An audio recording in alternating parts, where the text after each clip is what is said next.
Hola, ¿cómo están? Vamos a dar inicio a esta segunda clase sobre envejecimiento y síndromes geriátricos. En las personas, con el paso del tiempo, se modifican todos los órganos, aparatos y sistemas por un proceso de cambio llamado envejecimiento. Estos cambios no se producen al mismo tiempo en todas las personas por igual, ni en todos los órganos de una misma manera. Lo que comparten es que es siempre progresivo, es universal y hay una reducción en este proceso de cambio de las funciones de los órganos.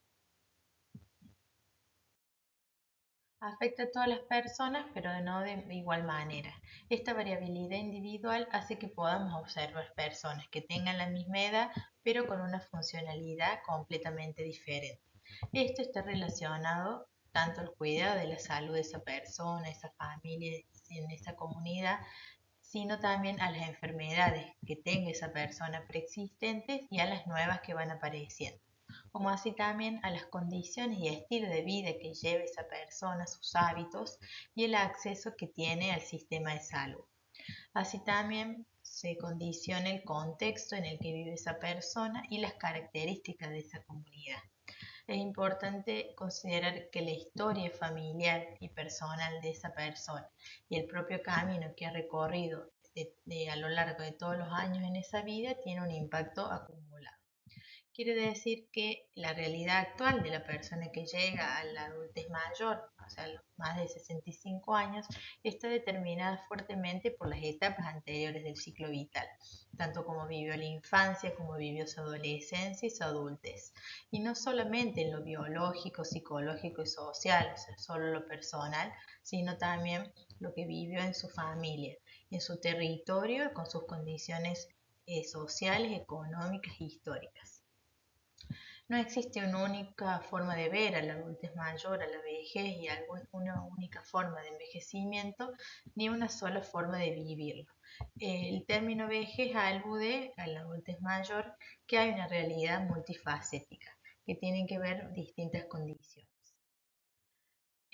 La Organización Mundial de la Salud plantea que el paradigma y el abordaje tiene que ser llegar a un envejecimiento saludable. Todas las personas envejecemos, es un proceso de cambio inevitable, pero sí se aspira a fomentar lo que es llegar a envejecer, pero saludablemente, que no es la simple ausencia de enfermedad, tiene que ver con distintos estadios que atraviesa esa persona.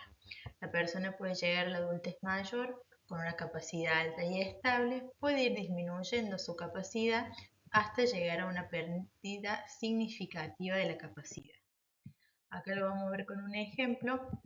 Este es del informe de la Organización Mundial de la Salud en el 2015 sobre envejecimiento saludable, que plantea que hay que construir un mundo saludable a las personas mayores. Y esto se requiere transformando los sistemas de salud del modelo curativo, solo ver qué enfermedades tiene y qué tratamiento corresponde, sino que a un modelo de prestación de cuidados integrales y centrado en las necesidades de las personas mayores. Porque no es solamente en lo que el equipo de salud plantea como que tiene que abordarse sí o sí en la salud y en la enfermedad de las personas adultas mayores, sino lo que las personas necesitan. Y en ella, la mayoría de las personas, lo más importante es su capacidad funcional. Este es un ejemplo de cómo estos tres estadios que decíamos, que es cuando las personas tienen una capacidad alta y estable, el deterioro de la capacidad y la pérdida considerable, estos tres estadios que habla el informe, siempre se pueden hacer muchas estrategias. Uno es con respecto a los servicios de salud, otra la atención a largo plazo integral, y otras estrategias son respecto a los ambientes en que viven las personas. Cuando la persona está en un estadio de capacidad alta y estable, no es que no hay que hacer nada o solo cuidarse, sino que los servicios de salud tienen que estar previniendo las enfermedades crónicas o asegurando la detección temprana y el control de esas enfermedades. Así también en lo ambiental, promover conductas que mejoren, fortalezcan, protejan esta capacidad o mejoren esta capacidad. Cuando ya hay un deterioro de la capacidad, se sigue en los servicios de salud previniendo enfermedades crónicas o asegurando la detección temprana y el control, y empieza a aparecer esto de invertir o enlentecer la disminución de la capacidad. Es detectarla y tratar de reducirla, disminuirla o enlentecerla. Así también todo lo que sean apoyar las conductas que mejoran la capacidad, y se sigue promoviendo conductas que mejoren y eliminar las barreras a la participación para compensar esta pérdida de capacidad. Cuando ya hay una pérdida considerable de capacidad, aparece el manejo y el acompañamiento al final de las enfermedades crónicas avanzadas, asegurando la dignidad en la última etapa de la vida y tratando de eliminar al máximo las barreras a la participación y compensando con recursos y redes esta pérdida de la capacidad. Ahora sí nos vamos a centrar en lo más biológico, el envejecimiento y qué cambios en las células, en los tejidos y órganos y sistemas del cuerpo humano se producen. Con este proceso de cambio, con el paso del tiempo, que es el envejecimiento, se disminuye la capacidad de homeostasis. El cuerpo siempre busca en todo el desarrollo de su vida la homeostasis, que es el equilibrio. Si algo sucede, todo el cuerpo, digamos, se activan un montón de mecanismos para sostener ese equilibrio. Entonces hay una dificultad en la habilidad para adaptarse a nuevas condiciones en la adultez mayor. También se deteriora la capacidad inmunológica, o sea, las defensas ante virus, bacterias y otros agentes que tienen que ver con los glóbulos blancos y otras células. Entonces hay una mayor susceptibilidad o riesgo de padecer infecciones.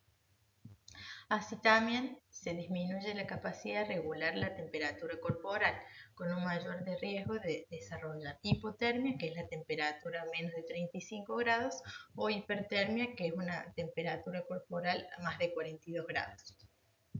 El cuerpo, para todas sus funciones vitales, tiene que mantenerse en una temperatura de 36 grados. Eso se regula porque también tiene que ver con la temperatura ambiental, entonces eso se va regulando. Cuando hace frío, todo lo que se activa todo lo que es la piel y el tejido celular subcutáneo, que es la grasa. Eso actúa como aislante. Entonces, en la adultez mayor, la piel sufre cambios. La piel, la función que tiene es de hacer una barrera, ¿no? Es nuestra defensa.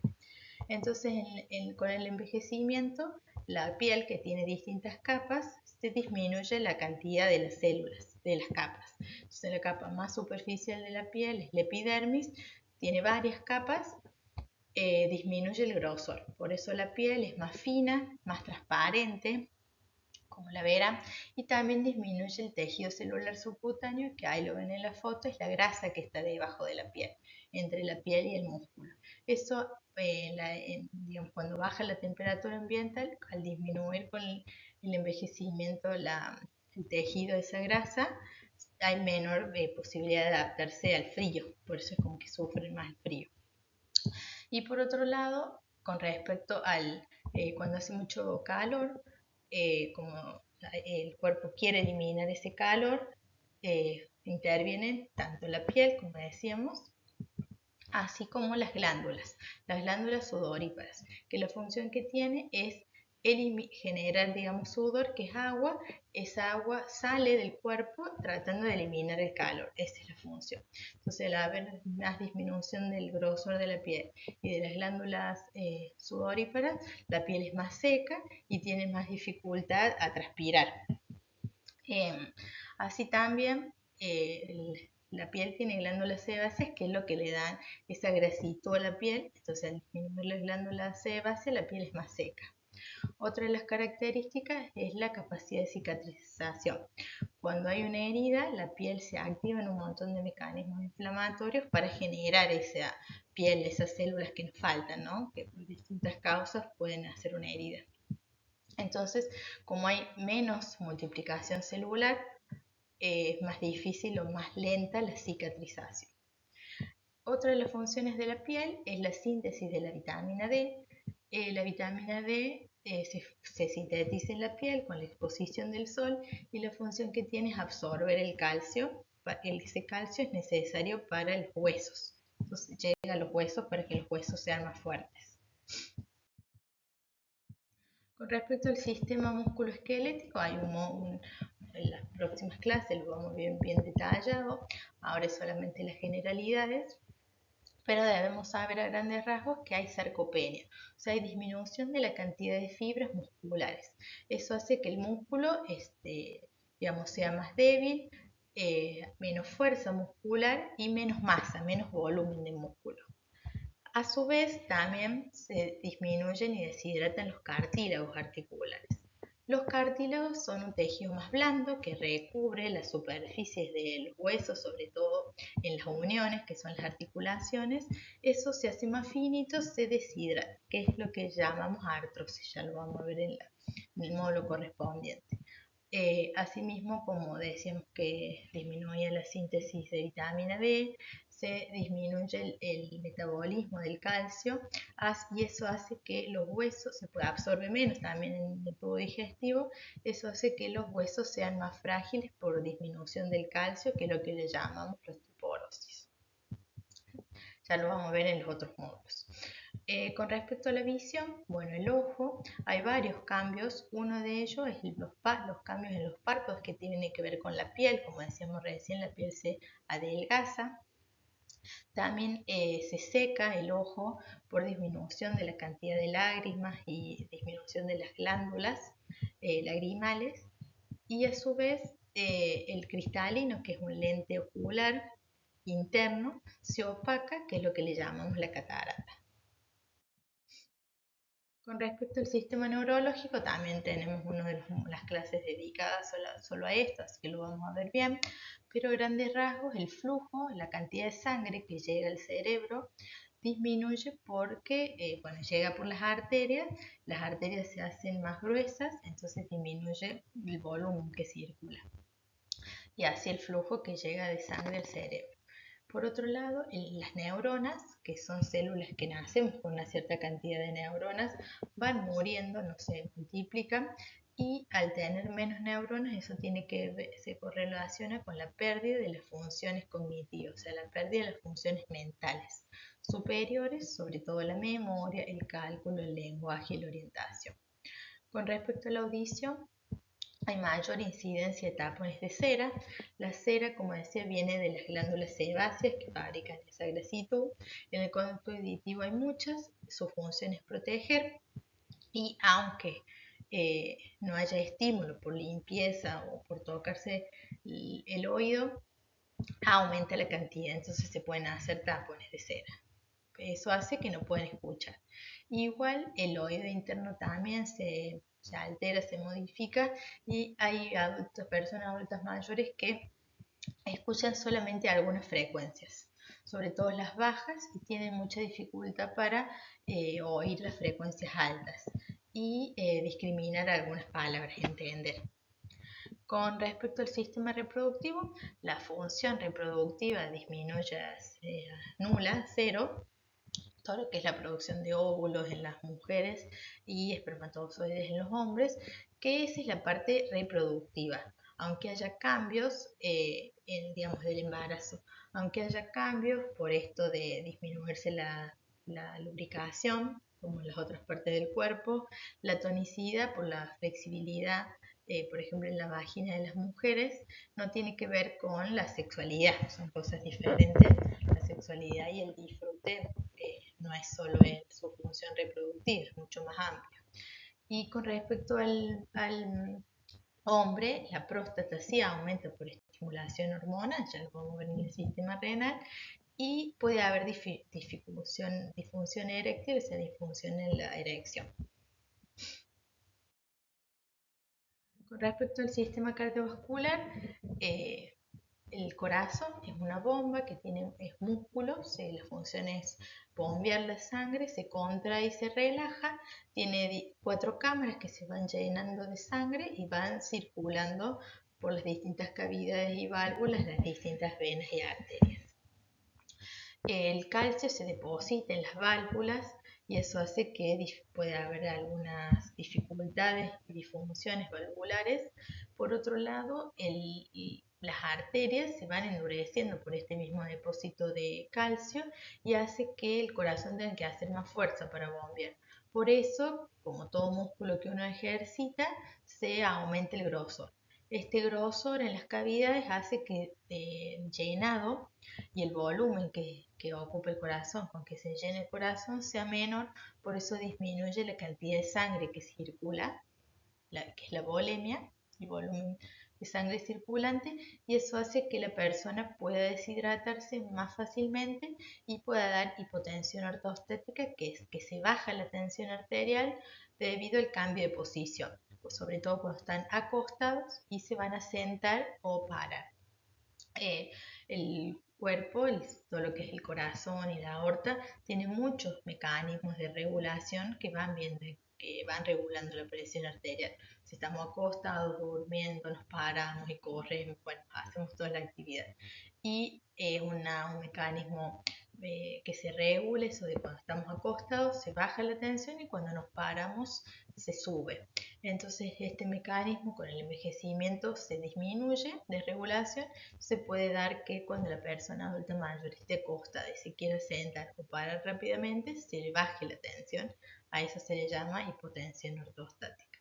Con respecto al sistema respiratorio, los pulmones, la función que tiene es llevar entre el aire, digamos, por la nariz, se calienta, llega a los pulmones, el aire tiene distintos componentes, uno es el oxígeno, que es lo que necesitamos, eso y para todas las funciones metabólicas. En eso el tejido pulmonar disminuye, la elasticidad, que es la capacidad de extenderse, de distenderse, cuando entra el aire se estira todo lo que son los pulmones y el tórax, y después cuando sacamos el aire se relaja. Al ponerse, como vimos recién, todo lo que eran los músculos disminuyen, los huesos y los cartílagos también, el tórax se pone más rígido. Y eso hace que la tos, que es un mecanismo de defensa que tenemos para expulsar las flemas y las mucosidades, tengan menos fuerza y la capacidad para expectorar sea menor. Con respecto al sistema digestivo, como todas las otras glándulas disminuyen, entonces las glándulas salivales, que son las que tenemos debajo de la lengua, y las parótidas, que están en esta parte de la cara y desembocan directamente en la boca, seguramente las han escuchado de las paperas que le digan o parotiditis. Bueno, esas son las parótidas, que son las glándulas salivales principales. Disminuye la función, entonces la boca se pone más seca, tenemos menos saliva. La saliva también es la primera digestión del bolo alimenticio. Puede haber dificultad también en la masticación por falta de piezas dentarias, falta en la coordinación de la deglución por reflejos y por todo lo que es la tonicidad muscular, y disminución en la motilidad intestinal, que también el intestino se va moviendo y va moviendo el bolo alimenticio. Con respecto al sistema urinario, se disminuye la función renal, la capacidad de eliminar las toxinas y absorber el agua y los minerales. Como saben, el riñón es un filtro. Toda la sangre que circula por el cuerpo llega a los riñones, ingresa dentro del riñón y ahí se filtra. Todo lo que son los desechos, para eliminarlos junto con el agua forman la orina, y todo lo que no lo necesitamos se absorbe y vuelve a la sangre. Esa función de filtración disminuye. Estos cambios son fisiológicos, no producen síntomas y suelen pasar inadvertidos por personas sanas. Como es gradual y de a poco lo van sintiendo, se va reasegurando y se va entendiendo cómo es el proceso de cambio, así como en las otras etapas de la vida. Como cambia el cuerpo, como cambia en otras etapas, cambia ahora. Sin embargo, a veces las personas, como dijimos, disminuyen la capacidad de adaptarse y a las condiciones nuevas, las situaciones nuevas y a enfermedades que pueden aparecer. Bueno, entonces, es muy importante conocer las funciones normales, los cambios esperados por el envejecimiento, y tratar de fomentar todo lo que son las medidas preventivas, un plan de cuidado digamos, con el equipo de salud, cuáles son las recomendaciones, y conocer cuáles son los cambios esperados de diferencia de los síntomas o signos de alguna enfermedad. Sabemos que si no es algo normal o fisiológico o esperado, puede ser un signo o un síntoma. De eso, bueno, ahí se verá con el equipo de salud si es de gravedad, si tiene una implicancia clínica, si es parte de una enfermedad o no, y qué urgencia tiene. Pero al menos saber la fisiología, lo normal, lo esperado, para poder reconocer rápidamente algo anormal que puede ser un signo de alarma o una urgencia. Bueno, vamos a ver un video, a qué edad sos viejo, y vamos a leer parte del material de los estereotipos de INADI y vamos a elegir 2 o 3, depende de los grupos, para que puedan hacer una breve reflexión y poder acerca de esto que estuvimos hablando, qué mitos con el envejecimiento y cómo para compartirlos en cada grupo.